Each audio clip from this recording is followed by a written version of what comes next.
నమస్కారం. Welcome to Telugu 360 stories YouTube channel. చరిత్ర పుటల్లో మరుగున పడిపోయిన అద్భుతమైన సాహసగాథలను వెలికితీసే మా ఛానల్కి స్వాగతం. ఈరోజు మనం ఒక గంభీరమైన రాజవంశం గురించి తెలుసుకోబోతున్నాం. ఒకప్పుడు నెల్లూరు సీమలో వెలుగొందిన, నేడు ఆధ్యాత్మిక రాజధాని తిరుపతి జిల్లాలో అంతర్భాగమై ఉన్న వెంకటగిరి వెలుగోటి రాజవంశం గురించి. వెంకటగిరి కోట అంటే కేవలం రాళ్ళు రప్పలు మాత్రమే కాదు. ఆ కోట గోడల వెనుక ఒక భయంకరమైన పోరాటం దాగి ఉంది. ఈ వంశ మూలపురుషుడు చెవిరెడ్డి సామాన్య వీరుడి నుండి భేతాళ నాయుడుగా ఎలా రూపాంతరం చెందారు? అర్ధరాత్రి వేళ ఒక అదృశ్య శక్తితో చేసిన యుద్ధం ఎలాంటిది? అపారమైన గుప్తనిధి కోసం తన ప్రాణాలనే బలి ఇచ్చిన ఒక సేవకుడి త్యాగం వెనుక ఉన్న ఒక వింత నిబంధన ఏమిటి? ఈరోజు కథలో తెలుసుకుందాం. వందల ఏళ్ల చరిత్ర కలిగిన ఈ వీరగాథలోని అసలు నిజాలు తెలియాలంటే ఈ వీడియోని చివరి వరకు చూడండి. పదండి, కాలచక్రంలో వెనక్కి వెళ్ళి ఆ అద్భుత ఘట్టాలను చూసొద్దాం. మన కథ మొదలయ్యేది సరిగ్గా 800 ఏళ్ల క్రితం, క్రీస్తు శకం 1208వ సంవత్సరంలో. అప్పుడు తెలుగు నేలను కాకతీయ చక్రవర్తి గణపతి దేవుడు ఏలుతున్న సువర్ణ యుగమది. ఆ మహా సామ్రాజ్యంలో ఒక సామాన్య యోధుడిగా ప్రయాణం మొదలుపెట్టి తన ప్రతిభతో సామ్రాజ్యాన్ని రక్షించిన దీశాలి చెవిరెడ్డి. చెవిరెడ్డి వీరత్వానికి ముగ్ధులైన గణపతి దేవుడు ఆయన్ను కేవలం ఒక సామంతరాజుగా మాత్రమే కాదు, తన అత్యంత ఆప్తుడుగా చూసుకునేవారు. అందుకే ఆయనకు అపారమైన భూభాగాన్ని, గౌరవప్రదమైన బిరుదులను కానుకగా ఇచ్చారు. అప్పట్లో చెవిరెడ్డి అధికారం 2 ప్రధాన కేంద్రాల నుంచి సాగేది. ఒకటి, తన పూర్వీకులు తరతరాలుగా పాలించిన అమనగల్లు, ప్రస్తుతం తెలంగాణలోని నల్గొండ ప్రాంతం. 2, తన పౌరుషానికి ప్రతీకగా తానే స్వయంగా నిర్మించుకున్న అద్భుత నగరం పిల్లలమర్రి.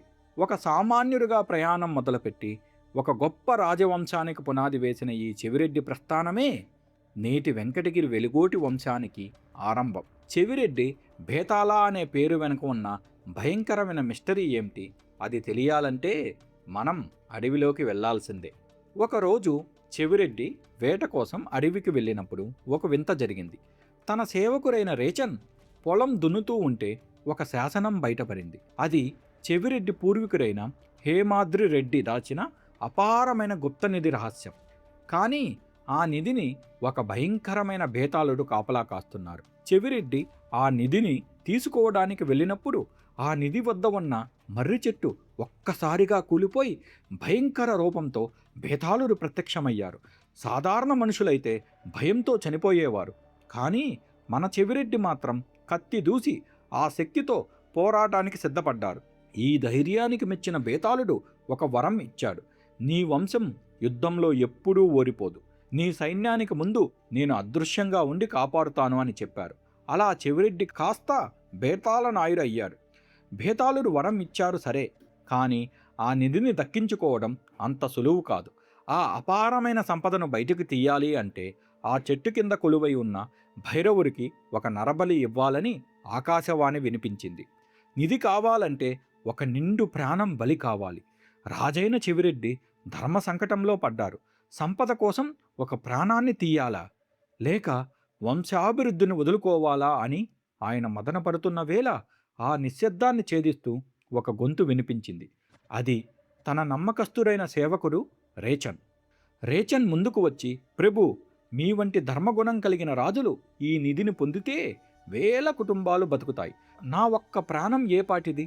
నేను బలి కావడానికి సిద్ధమని ప్రకటించారు. కానీ ఆ త్యాగానికి బదులుగా రేచన్ ఒక వింతైన అద్భుతమైన కోరికను కోరారు. ఆ కోరిక వింటే మీరు ఆశ్చర్యపోతారు. రేచన్ ఏమన్నాడంటే, ప్రభు, నేను చనిపోయినా నా పేరు మీ వంశంతో కలిసే ఉండాలి.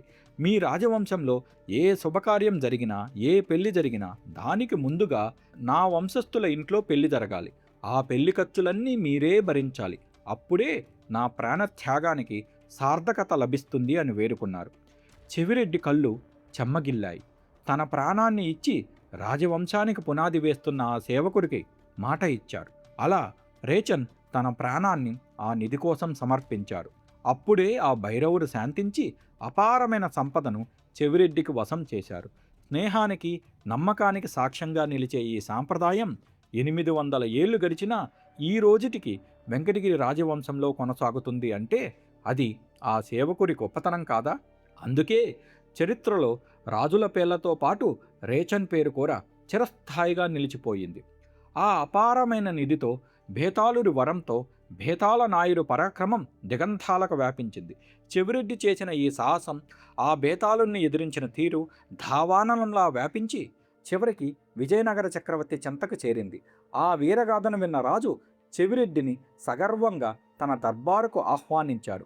జరిగిన ఉదంతం అంతా వివరంగా విన్న చక్రవర్తి ఆశ్చర్యపోయాడు. చెవిరెడ్డి ధైర్యానికి మెచ్చిన ఆయన లక్షసీమ అనే సువిశాల భూభాగాన్ని బహుమతిగా ఇచ్చారు.